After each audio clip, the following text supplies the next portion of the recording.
pemilik hari pembalasan. Sebagian ulama qiraah membacanya Malika, sedangkan sebagian yang lain membacanya Maliki. Keduanya sahih lagi mutawatir di kalangan as-sab'ah.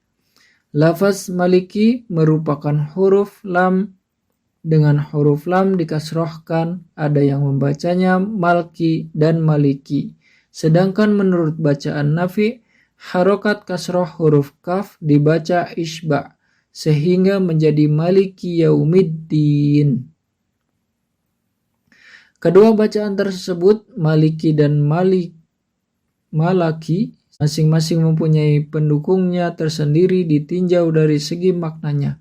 Kedua bacaan tersebut sahih lagi baik, sedangkan Az-Zamakhsyari lebih menguatkan bacaan Maliki. Mengingat bacaan inilah yang dipakai oleh ulama kedua kota suci, yaitu Mekah dan Madinah. Dan karena firman-Nya, kepunyaan siapakah kerajaan pada hari ini?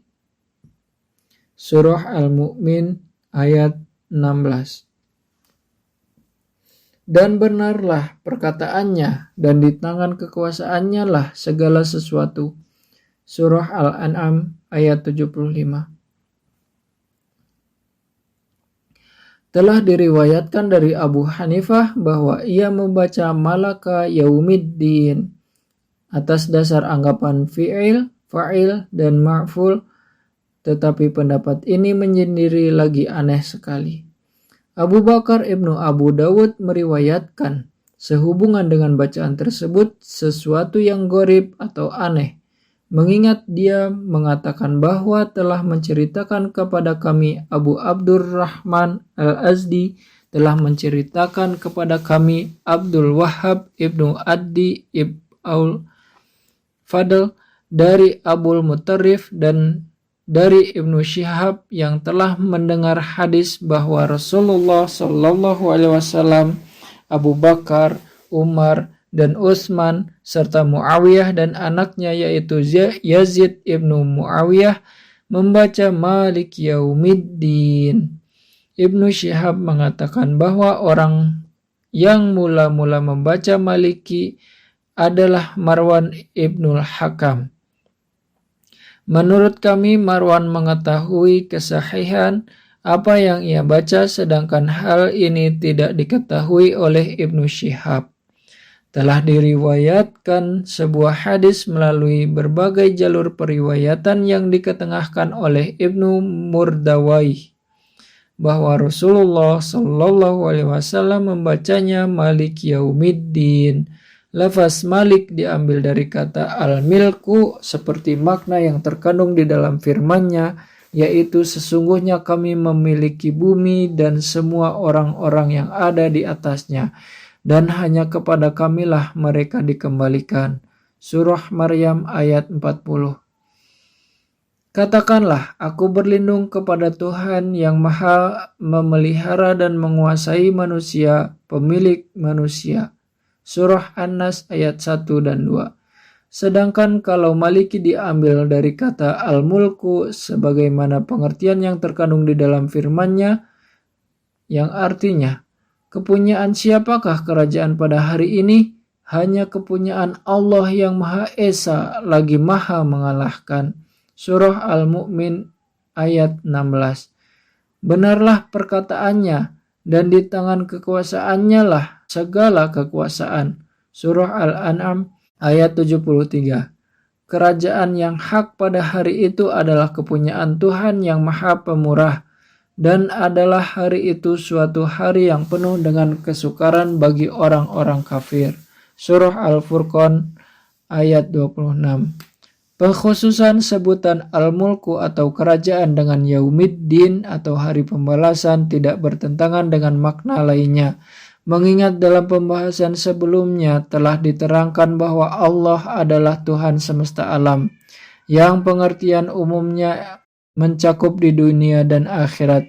Dimudhafkan kepada lafaz Yaumiddin karena tiada seorang pun pada hari itu yang mendakwakan sesuatu dan tiada seorang pun yang dapat angkat bicara.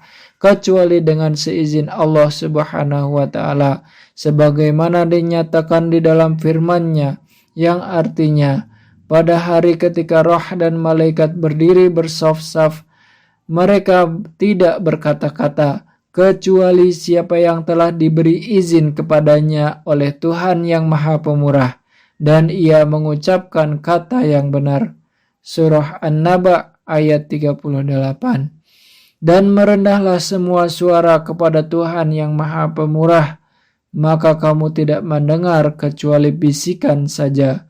Surat Toha ayat 108.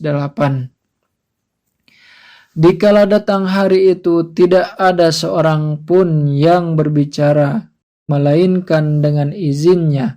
Maka di antara mereka ada yang celaka dan ada yang berbahagia. Surah Hud ayat 105. Dahhak mengatakan dari Ibnu Abbas bahwa Malik Yaumiddin artinya tiada seorang pun bersamanya yang memiliki kekuasaan seperti halnya di saat mereka raja-raja masih hidup di dunia pada hari pembalasan tersebut. Ibnu Abbas mengatakan Yaumiddin adalah hari semua makhluk menjalani hisab, yaitu hari kiamat. Allah membalas mereka sesuai dengan amal perbuatannya masing-masing. Jika amal perbuatannya baik, balasannya baik. Dan jika amal perbuatannya buruk, maka balasannya pun buruk. Kecuali orang-orang yang mendapat ampunan dari Allah Subhanahu wa ta'ala.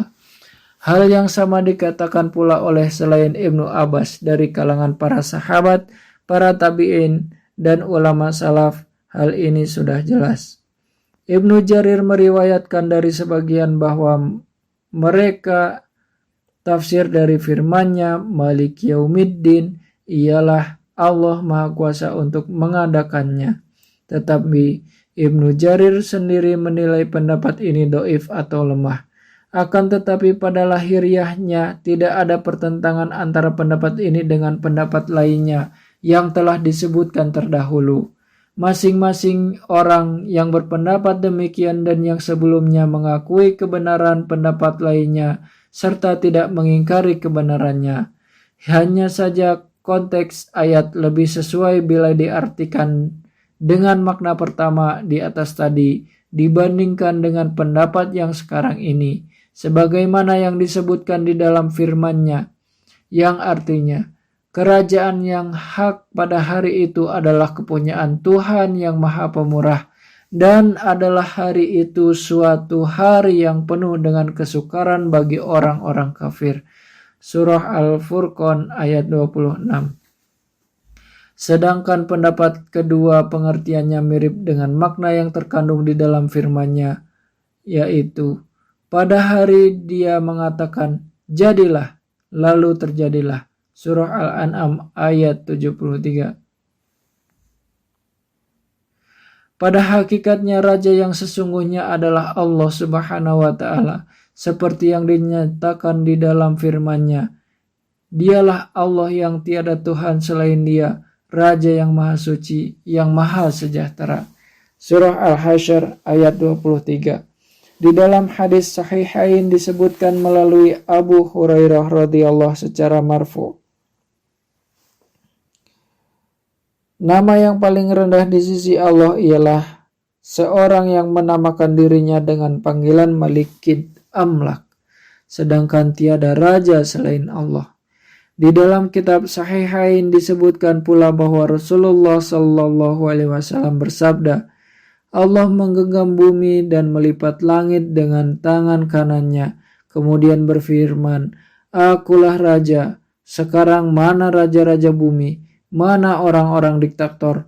Mana orang-orang yang angkuh? Di dalam Al-Quran disebutkan melalui firman-Nya, kepunyaan siapakah kerajaan pada hari ini? Hanya kepunyaan Allah yang Maha Esa lagi Maha Mengalahkan. Surah Al-Mu'min ayat 16. Adapun mengenai nama lainnya di dunia ini dengan memakai sebutan Malik, yang disebut adalah nama majaz, bukan nama dalam arti yang sesungguhnya, sebagaimana yang dimaksud di dalam firman-Nya, sesungguhnya Allah telah mengangkat Tolut menjadi raja kalian. Surah Al-Baqarah ayat 247. Karena di hadapan mereka ada seorang raja. Surah Al-Kahfi ayat 79. Ketika dia mengangkat nabi-nabi di antara kalian dan dijadikannya kalian sebagai raja-raja atau orang-orang yang merdeka. Surah Al-Maidah ayat 20. Di dalam sebuah hadis sahihain disebutkan, seperti raja-raja yang berada di atas dipan-dipannya atau singgasana.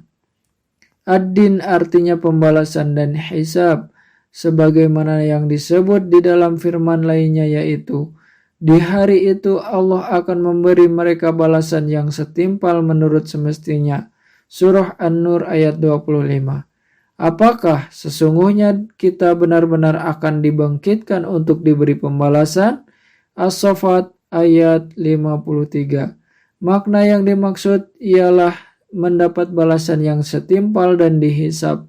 Di dalam sebuah hadis disebutkan, orang yang pandai ialah orang yang melakukan perhitungan terhadap dirinya sendiri dan beramal untuk bekal sesudah mati.